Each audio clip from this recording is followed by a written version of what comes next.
Saksi kunci kasus Vina dan Eki, Ketua RT Pasren dan Kahfi, menjadi sosok yang kembali dicari untuk mengungkap kasus pembunuhan Vina dan Eki.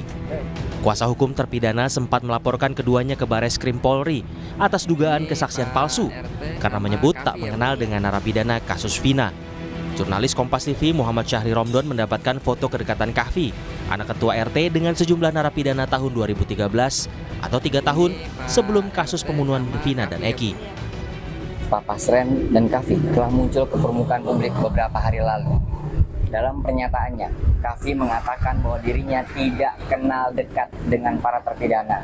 Namun, salah satu warga Saladara yang merupakan teman dari Kahfi dan juga teman terpidana menunjukkan sebuah foto adanya mereka yang bermain bersama di beberapa tempat, baik di Majalengka, Indramayu, dan juga Cirebon.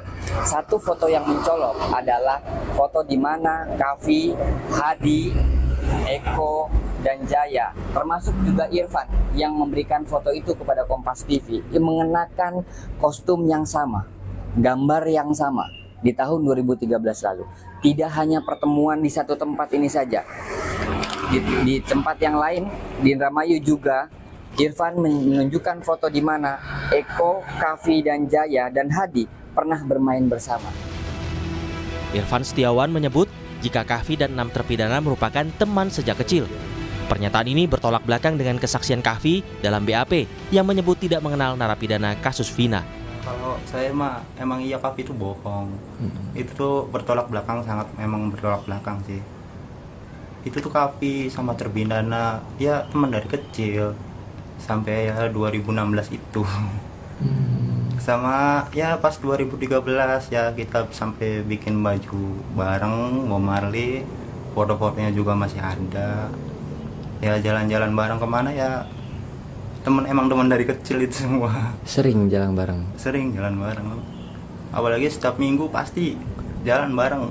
Namanya itu tuh jalan-jalan pasti setiap minggu itu. Berarti memang mereka kenal dekat ya Mas dari dulu? Kenal dekat emang. Kahfi dan Ketua RT Pasren menjadi salah satu saksi yang dihadirkan dalam rekonstruksi kasus Vina dan Eki. Kesaksian Kahfi dan Pasren yang membantah para terpidana berada di rumah Ketua RT pada malam kejadian membuat 8 terpidana terseret kasus pembunuhan Vina dan Eki.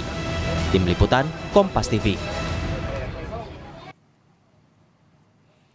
Sementara di tengah pengusutan kasus pembunuhan Vina dan Eki yang masih dievaluasi Polri, pekan depan babak baru untuk mantan terpidana kasus Vina, Sakat Tatal, digelar. Apakah PK ini bisa membuktikan jika mantan terpidana dan 7 narapidana lainnya benar terlibat dalam kasus Vina atau mereka juga menjadi korban salah tangkap polisi? Kita bahas bersama dengan Titin Prialianti, kuasa hukum Sakat Tatal, dan juga ada pakar hukum pidana Universitas Pelita Harapan, Jamin Ginting. Bu Titin, Pak Jamin, selamat sore. Selamat sore. Oke, Bu Titin. Selamat sore, Mbak. Oke, saya mau ke Bu Titin dulu. Bu Titin, ini 4 hari jelang sidang PK digelar. Bukti ataupun juga novum yang sudah disiapkan kuasa hukum untuk memperkuat PK Sakat Tatal apa aja? Sebetulnya kalau kita kan sudah tuangkan dalam memori PK, Mbak. Ada novum yang sifatnya visual. Saya karena dengan tim ada kontribusi saya untuk menyiapkan novum yang itu novum yang saya dapatkan itu bentuknya visual. Saya sudah tuangkan di dalam memori PK. Kemudian juga novum-novum lain yang dikaji oleh tim yang lain gitu, Mbak. Oke, termasuk ada putusan pra-peradilan Peggy? Ya, diantaranya karena memang kan putusan pra-peradilan Peggy juga merupakan putusan yang luar biasa. Luar biasanya karena Peggy dibebaskan. Sementara saat Prapit juga disampaikan oleh tim dari Polda Jabar bahwa Peggy sebagai tersangka itu berdasar keterangan dari Sudirman. Sedangkan dalam sidang Sakat Tatal juga hal serupa, Mbak. Oke. Gitu. Jadi hal serupa disampaikan kalau Sudirman yang melakukan saksi yang memberatkan sidang Sakat Tatal. Jadi saya melihat Sudirman yang menjadi kenal dengan Peggy dan dianggap sebagai sama-sama pelakunya, kemudian di Sakat Tatal juga seperti itu. Sedangkan kemampuan Sudirman kan standarnya di bawah rata-rata, Mbak. Jangankan orang luar, keluarganya juga menyadari. Kalau kita bilangnya idiot walaupun tidak bisa terkonfirmasi lewat ini. Jadi kenapa misalnya keterangan Sudirman sangat dipercaya baik di sidang Pravid Peggy maupun sidang Tatal gitu. Oke, Bu Titin, tapi juga kan yang jadi sorotan ada rencana mau menghadirkan Polantas yang saat itu menemukan Vina dan Eki pertama kali. Apa yang mau digali dari keterangan Polantas itu? Kenapa dihadirkan di sidang? Sebetulnya itu kan pernah dihadirkan di sidang, Mbak. Jadi artinya gini, dulu di sidang Sakatatal juga diungkapkan pula kalau ada dan di sidang dewasa awalnya kan peristiwanya kecelakaan, Mbak. Peristiwa kecelakaan itu Polantas yang dihadirkan yang melakukan olah TKP pertama kali menemukan serpihan daging di baut penampang tiang PJU. Nah, waktu itu diabaikan oleh majelis hakim karena kita juga meyakini 8 terpidana itu termasuk Sakatatal bukan pelaku pembunuhan dan pemerkosaan. Di antaranya ada keterangan dari Polantas yang melakukan anggota kepolisian yang melakukan olah TKP. Tetapi diabaikan. Karena apa? Karena visualnya tidak dihadirkan. Kemudian saya beberapa bulan kemarin, 2 bulan tepatnya mendapatkan visual itu. Kalau dulu hakim mengabaikan keterangan saksi yang menyatakan ada daging di baut tiang PJU, berarti kan peristiwanya terjadi di situ. Oke, baik. Dan peristiwa kalau dalam tuntutan kan berat sekali, Mbak. Oke, baik, Bu Titin. Baik. Tidak di situ gitu. Oke, saya mau ke Pak Jamin. Pak Jamin, kalau melihatnya artinya ada bukti visual, kemudian juga akan menghadirkan polisi di sana yang menemukan Vina dan Eki pertama kali. Kuatkah itu jadi novum nantinya di sidang PK? Ya, novum ini kan tentu sudah lewat ya waktunya, kecuali novum ada bukti baru, di mana bukti baru itu ditemukan 180 hari sejak novum itu ditemukan. Nah, novum itu harus diperkuat juga dengan saksi untuk menguatkan bahwa novum itu benar, kapan diterima, kapan diambil, dan kekuatan pembuktiannya seperti apa. Nah, kalau terkait ada 2 novum, visual dan putusan pengadilan yang berbeda, dan keterangan yang didapat, keterangan Sudirman yang sudah pernah disampaikan itu menjadi dasar dalam putusan, itu juga bisa dijadikan dasar penguatan. Nah, yang perlu kita perhatikan adalah nanti dalam novum ini, keterangan fakta dalam pertimbangan hakim kasus Peggy Setiawan itu bisa jadikan dasar juga untuk menguatkan apakah keterangan Sudirman ini yang dari awal benar-benar mempunyai kekuatan hukum. Sehingga bisa nanti keterangan Sudirman yang jadikan dasar pemidanaan terhadap semua pelaku bisa kabur itu ya. Bisa hilang kekuatan pembuktiannya. Kenapa?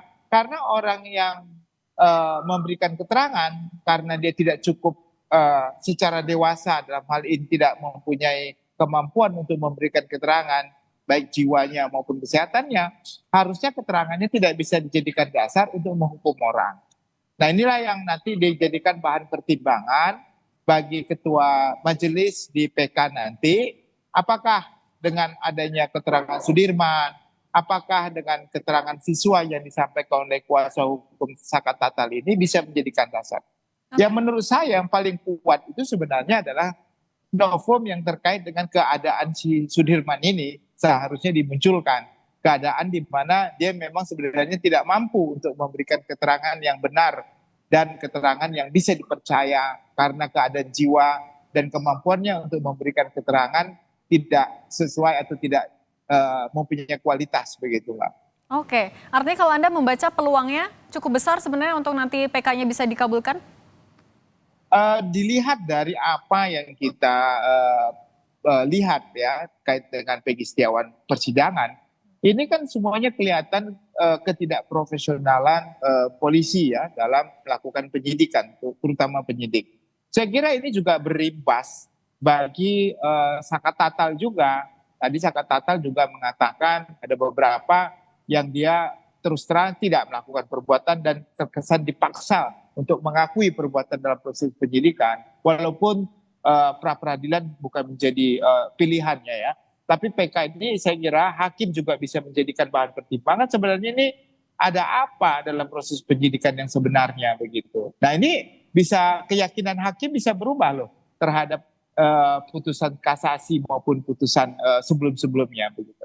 Oke, saya mau kembali ke Bu Titin. Bu Titin, artinya kalau dari kuasa hukum, seberapa optimistiskah bisa dikabulkan oleh hakim nanti?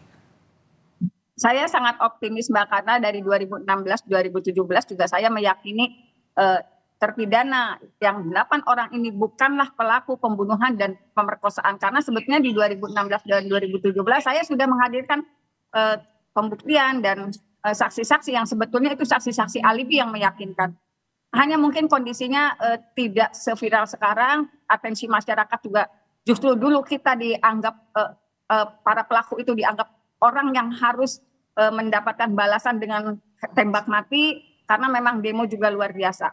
Optimisme ini karena saya juga memperoleh novum-novum dan saya juga ada tim-tim lain yang kemudian mengkaji, kita akan juga menghadirkan saksi ahli gitu. Saksi ahli yang mengkaji terhadap putusan terdahulu juga hasil otopsi terdahulu karena hasil otopsi terdahulu itu diabaikan oleh majelis hakim. Jadi saya sangat optimis Mbak, apalagi dengan dukungan masyarakat yang sekarang mulai memahami apa sih yang terjadi di 2016-2017. Oke, baik. Kita lihat nanti jalannya persidangan hari Rabu ya. Terima kasih Bu Titin, pengacara Saka Tatal, dan juga Pak Jam Ginting, pakar hukum pidana Universitas Pelita Harapan. Sehat selalu. Terima kasih Mbak.